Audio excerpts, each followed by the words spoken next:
L'histoire d'un homme et de la route au bout du monde. Un jour, le destin d'un homme a croisé une route.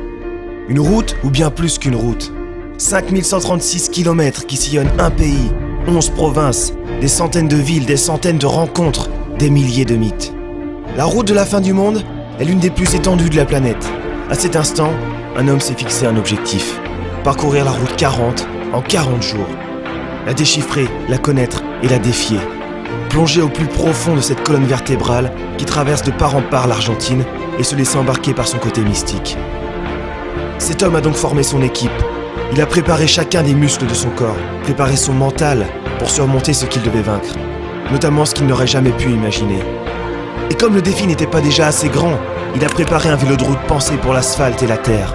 Mais certainement pas pour ce type de surface, inimaginable avec toutes ces pierres. Impossible pour ce terrain, impossible. « Tu es fou !» lui a-t-on demandé. « Je suis prêt !» leur a-t-il affirmé.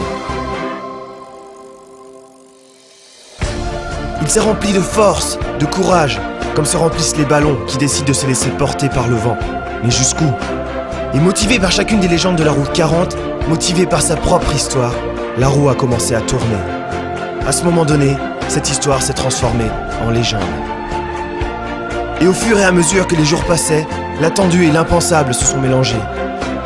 Paysages, pentes, rencontres incroyables, fatigue, revêtements, solitude, terre, foi, traces, histoires, animaux, encore plus de personnes extraordinaires.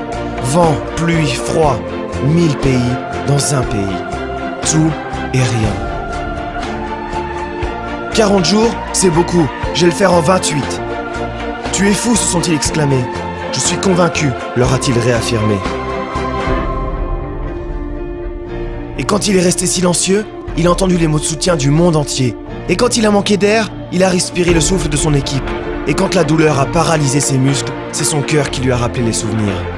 Et il a continué, il n'a jamais rien lâché, parce que devant lui se trouvait ce dont il avait tant rêvé, et derrière lui restaient les traces de ce qu'il avait déjà accompli.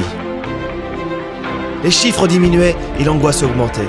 Jusqu'à ce jour où, après 5136 km parcourus, sillonnant 11 provinces, des centaines de villes, des centaines de rencontres, des milliers de mythes, le paysage annonçait la fin et se teintait de nostalgie. Mais après 28 jours de lutte inégale, l'homme a vaincu. A-t-il vaincu une route ? Non. Il a vaincu ses propres limites, ses peurs, ses attentes, ses préjugés, son ignorance, son corps et son mental. Et il a réussi, transformant chaque pas en but et chaque but en pas. La fin était arrivée, laquelle n'était rien d'autre que le début d'un nouveau défi. Vos rêves sont vos défis.